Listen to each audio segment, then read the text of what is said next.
Arturo W. Pink. El carro de fuego. Introducción.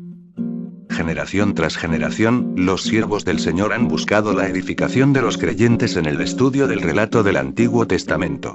En estos casos, los comentarios a la vida de Elías han ocupado siempre lugar prominente.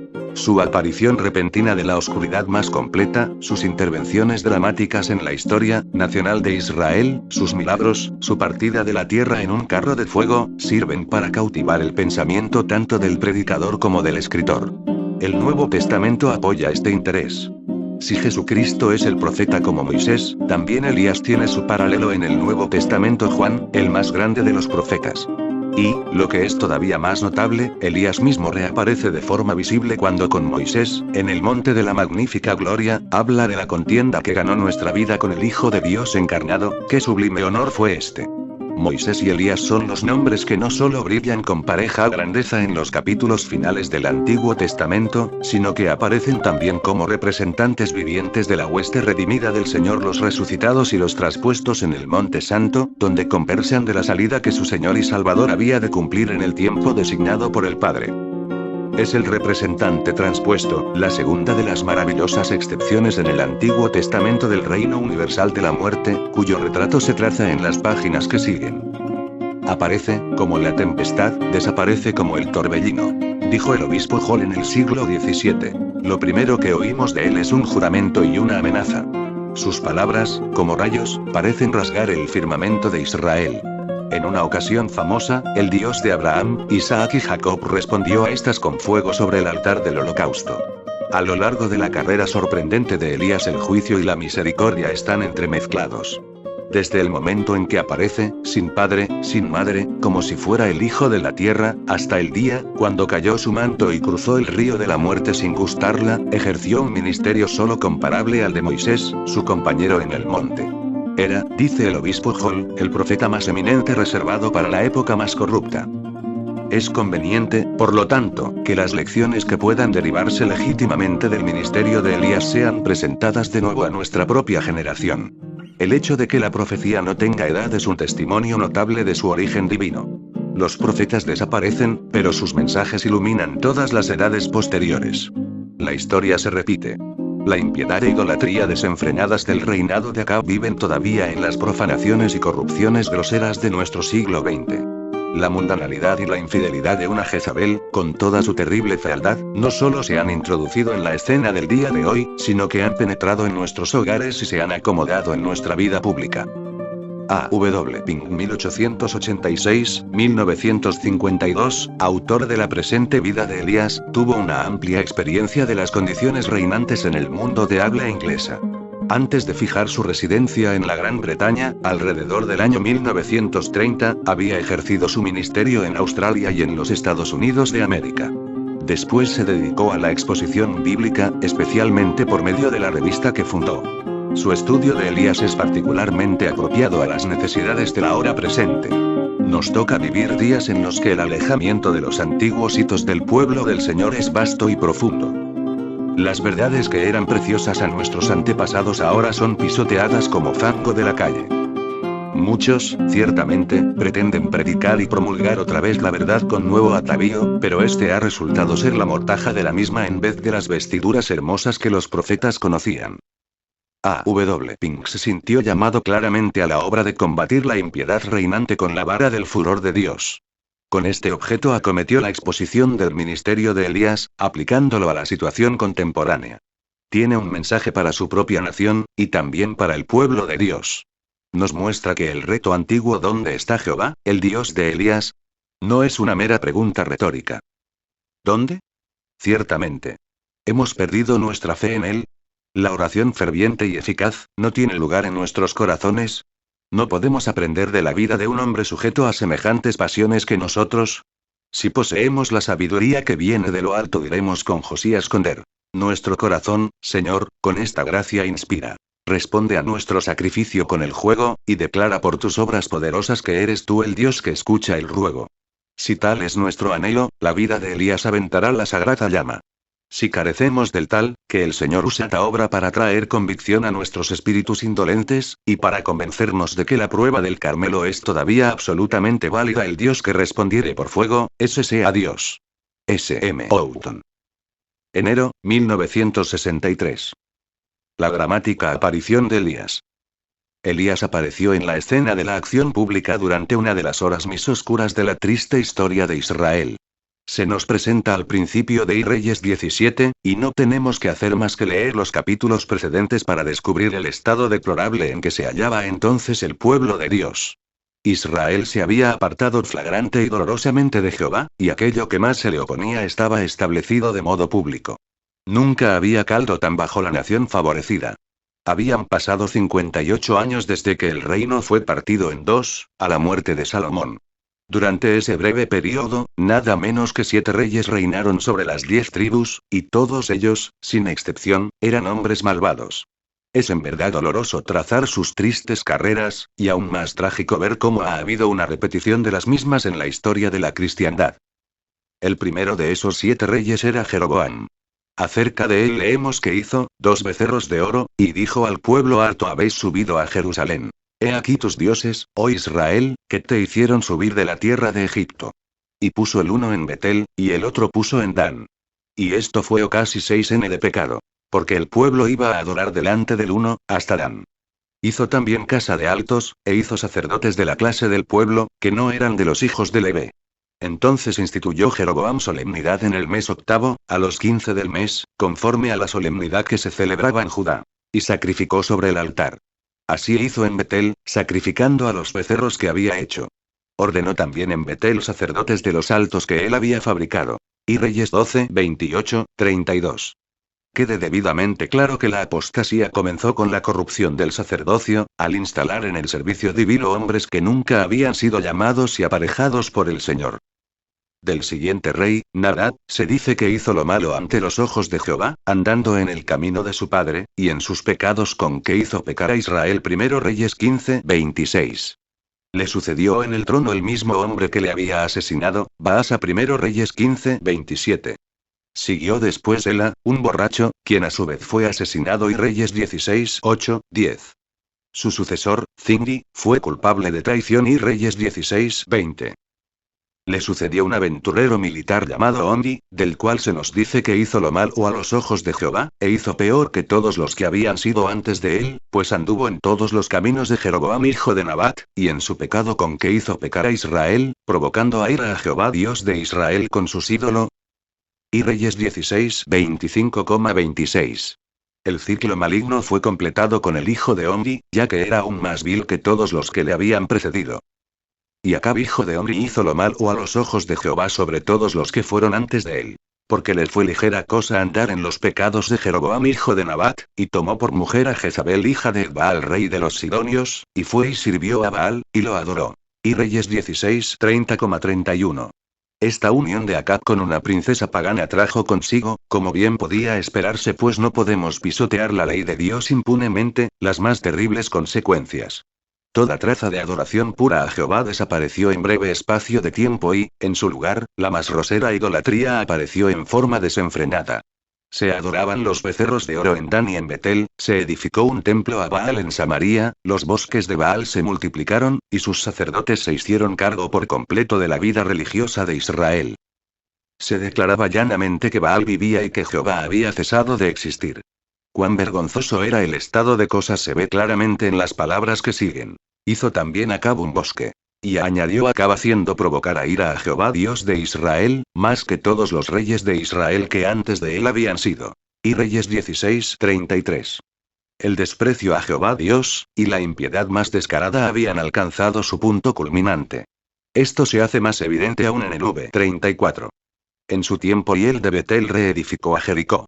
Ello era una afrenta tremenda, pues estaba escrito que Josué les juramentó diciendo: maldito delante de Jehová el hombre que se levantaré y reedificaré esta ciudad de Jeric 6. En su primogénito eche sus cimientos, y en su menor asiente sus puertas. Josué 6, 26. La reedificación de la maldita Jericó era un desafío abierto a Dios. En medio de esta oscuridad espiritual y degradación moral, apareció en la escena de la vida pública con repentino dramatismo un testigo de Dios, solitario pero sorprendente. Un comentarista eminente comienza sus observaciones sobre Reyes 17 diciendo: el profeta más ilustre, Elías, fue levantado durante el reinado del más impío de los reyes de Israel. Este es un resumen, sucinto pero exacto, de la situación en Israel durante ese tiempo. Y no solo eso, sino que procura la clave de todo lo que sigue. Es, en verdad, triste contemplar las terribles condiciones prevalecientes. Toda luz había sido extinguida, toda voz de testimonio divino había sido acallada. La muerte espiritual se extendía por doquier, y parecía como si Satanás hubiera obtenido realmente el dominio de la situación. Entonces Elías Tisbita, que era de los moradores de Galaad, dijo a Acab: vive Jehová Dios de Israel, delante del cual estoy, que no habrá lluvia ni rocío en estos años, sino por mi palabra. Y Reyes 17:1. Dios, con mano firme, levantó para sí un testigo poderoso. Elías aparece ante nuestros ojos de la manera más abrupta. Nada se nos dice de quiénes eran sus padres, o de cuál fue su vida anterior. Ni siquiera sabemos a qué tribu pertenecía, aunque el hecho de que fuera de los moradores de Galaad parece indicar que pertenecía de Gad o Manasés, toda vez que Galaad estaba dividido entre las dos. Galaad se extendía al este del Jordán. Era silvestre y despoblado. Sus colinas cubiertas de bosques frondosos. Su formidable soledad era solo turbada por la incursión de los arroyos. Sus valles eran guarida de bestias salvajes.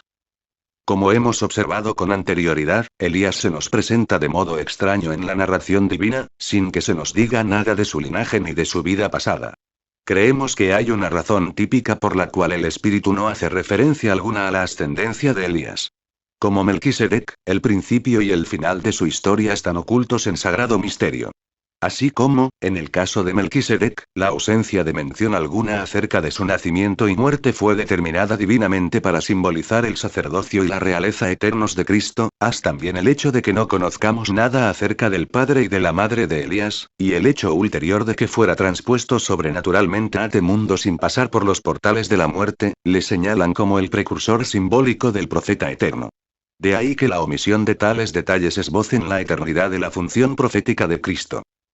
El que se nos diga que Elías era de los moradores de Galaad está registrado, sin duda, para arrojar luz sobre su preparación natural, que siempre ejerce una influencia poderosa en la formación del carácter.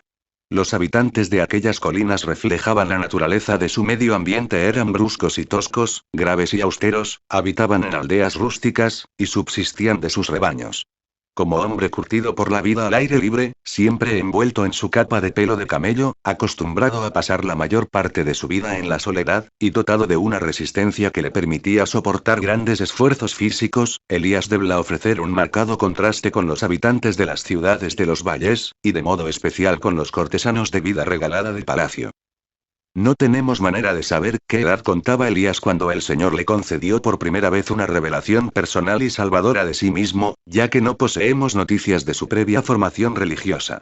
Pero, en un capítulo posterior, hay una frase que permite formarnos una idea definida de la índole espiritual de este hombre. Sentido he un vivo celo por Jehová Dios de los ejércitos. Y Reyes 19:10. Esas palabras no pueden tener otro significado sino que se tomaba la gloria de Dios muy en serio, y que para él la honra de su nombre significaba más que todas las demás cosas. En consecuencia, a medida que iba conociendo mejor el terrible carácter y el alcance de la apostasía de Israel, debió de sentirse profundamente afligido y lleno de indignación santa. No hay razón para que dudemos de que Elías conocía las Escrituras perfectamente, de modo especial los primeros libros del Antiguo Testamento. Sabiendo cuánto habla hecho el Señor por Israel, y los señalados favores que les había conferido, debía anhelar con profundo deseo que le agradaran y glorificaran. Pero cuando se enteró de que la realidad era muy otra al llegar hasta él noticias de lo que estaba pasando al otro lado del Jordán, al ser informado de cómo Jezabel había destruido los altares de Dios, y matado a sus siervos sustituyéndolos luego por sacerdotes idólatras del paganismo, el alma debió llenársele de horror, y su sangre debió hervir de indignación, ya que sentía un vivo celo por Jehová Dios de los ejércitos. Ojalá nos llenara a nosotros en la actualidad tal indignación justa. Es probable que la pregunta que agitaba a Elías fuera: ¿cómo debo obrar? ¿Qué podía hacer él, un hijo del desierto, rudo e inculto? Cuanto más lo meditaba, más difícil debía parecerle la situación. Satanás, sin duda, le susurraba al oído: No puedes hacer nada, la situación es desesperada. Pero había una cosa que podía hacer: orar, el recurso de todas las almas probadas profundamente. Y así lo hizo. Como se nos dice en Santiago 5:17. Rogó con oración. Oró porque estaba seguro de que el Señor vive y lo gobierna todo. Oró porque se daba cuenta de que Dios es todopoderoso y que para él todas las cosas son posibles.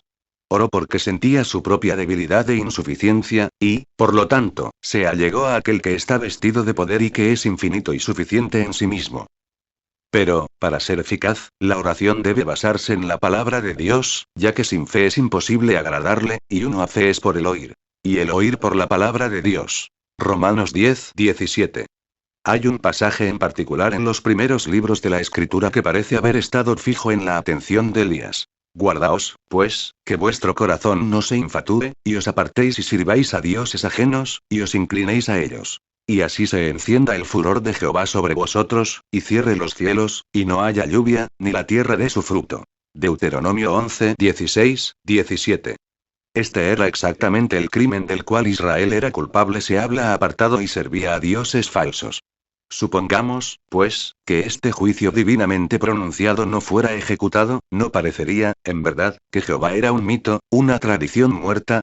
Y Elías era muy celoso por Jehová Dios de los ejércitos, y por ello se nos dice que rogó con oración que no lloviese. Santiago 5:17. De ahí aprendemos una vez más lo que es la verdadera oración: es la fe que se acoge a la palabra de Dios, y suplica ante ti diciendo: haz conforme a lo que has dicho. Segunda de Samuel 7:25.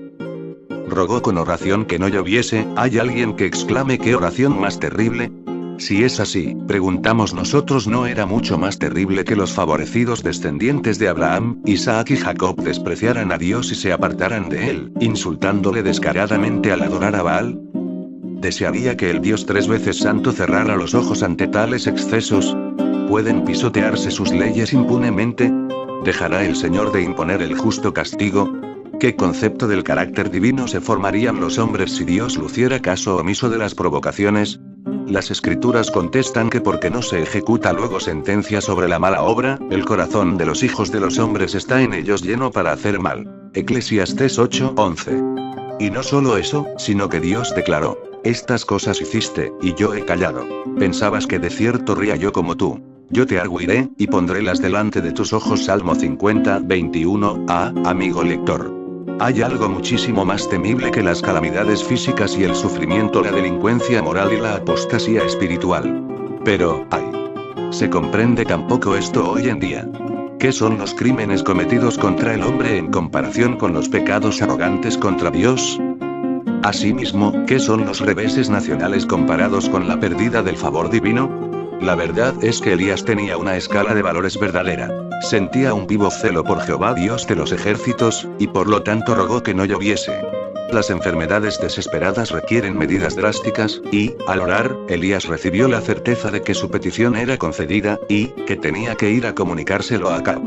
Cualesquiera que fueran los peligros personales a los que el profeta pudiera exponerse, tanto el rey como sus súbditos debían conocer la relación directa existente entre la terrible sequía que se avecinaba y los pecados que la habían ocasionado. La tarea de Elías no era pequeña y requería muchísimo más que valentía común. Que un montañés inculto se presentara sin ser invitado ante un rey que desafiaba los cielos era suficiente para asustar al más valiente. Mucho más cuando su cónyuge pagana no dudaba en matar a cualquiera que se opusiera a su voluntad, y que, de hecho, ya había mandado ejecutar a muchos siervos de Dios.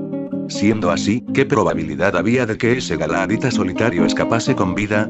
Mas el justo está confiado, como un leoncillo. Proverbios 28:1. A los que están a bien con Dios no les desaniman las dificultades, se me les arreglan los peligros. No temeré de 10 millares de pueblos, que pusieren cerco contra mí. Salmo 3:6. Aunque se asiente campo contra mí, no temeré mi corazón. Salmo 27:3. Tal es la bendita serenidad de aquellos cuyas conciencias están limpias de delitos, y cuya confianza descansa en el Dios viviente. El momento de llevar a cabo la dura tarea había llegado, y Elías dejó su casa en Galaad para llevar a cabo el mensaje de juicio. Imaginadle en su largo y solitario viaje.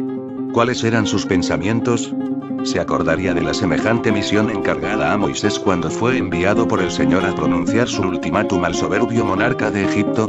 El mensaje que él llevaba no iba a agradarle más al rey degenerado de Israel.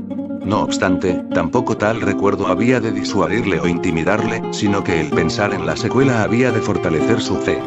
Dios, el Señor, no abandonó a su siervo Moisés, sino que extendió su brazo poderoso en su ayuda, y le concedió un completo éxito en su misión. Las maravillosas obras de Dios en el pasado deberían alentar siempre a sus siervos en el presente. Amén.